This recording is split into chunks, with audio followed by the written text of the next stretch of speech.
Hi, this is Barb from Scrapping Mania, and today I'm going to create this page that you see here. And this page is from scrapbook.com, and it's in the gallery section under Other, and it's section 25.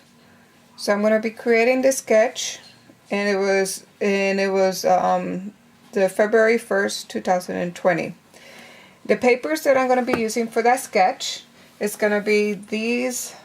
Some papers from this border stack, and I'll be using some blue papers from this border stack. This border stack was part of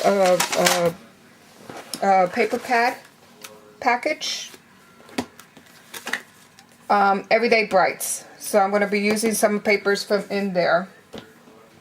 Then I'm going to be using papers from the sketchbook from Amy Tangerine, and I love this paper, so I'm going to be using some of the pages from here, and they're very festive, a lot of color, that watercolor look. I love these papers from Amy Tangerine, and you can get these at Michael's. They have it at Michael, and they also have it at Joanne Fabrics. Okay, the next I'm going to be using is a lot of scraps, and this also was from Amy Tangerine. These are a lot of other paper scraps that I have around my scrap room, and these are the 3 pictures that I'll be using. This is the base page that I'll be using for my sketch or for my layout. Some borders, some chevron. I'm going to be using these watercolor foldies that I hand create. And I'm also going to be using these flowers that I also create. And to know how to create these flowers or these flowers, visit my YouTube channel, and I have a tutorial how to create these both. I'm going to be using this probably for my journaling. I'm going to be using some doilies. And then I'm going to be using I might be using some of these flowers also to sprinkle around my page. So let me go ahead and get started.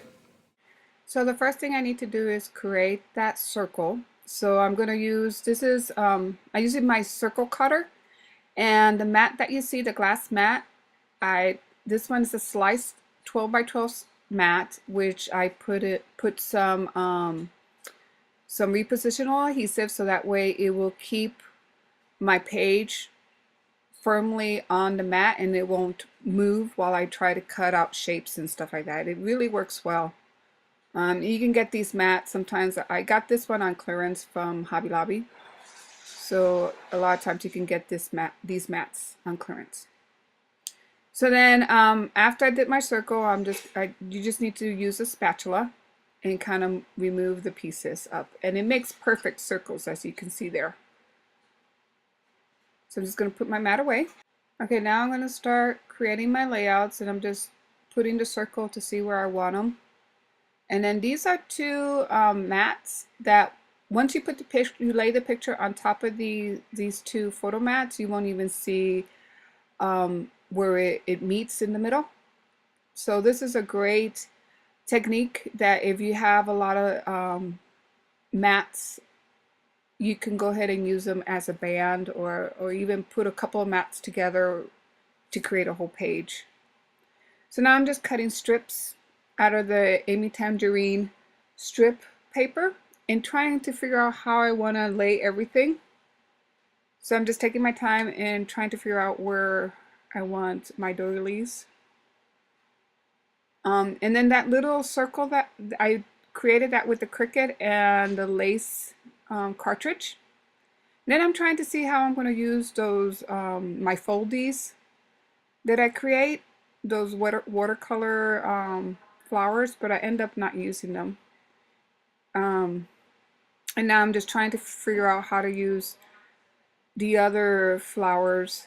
And these flowers are made out of like a plastic, and they have glitter, and they're pretty nice. They're old flowers that I have, and I'm trying to use up more and more of my scraps, and like I said, one of my resolutions in one of my videos, one of my resolutions was to use the stuff that I already have and not buy anything else.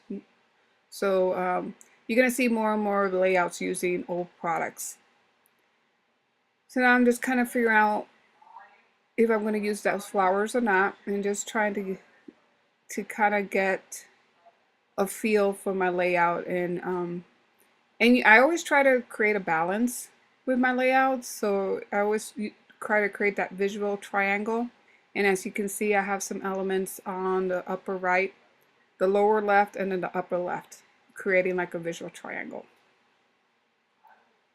So I went ahead and adhered all my pieces together, as you can see there, and that way I can move it around the page to kind of figure out where I want everything to be placed. And I'm just putting adhesive, and I'm going to lay my pages down, or my page down. And then now I'm going to do the final adhering to all those little flowers.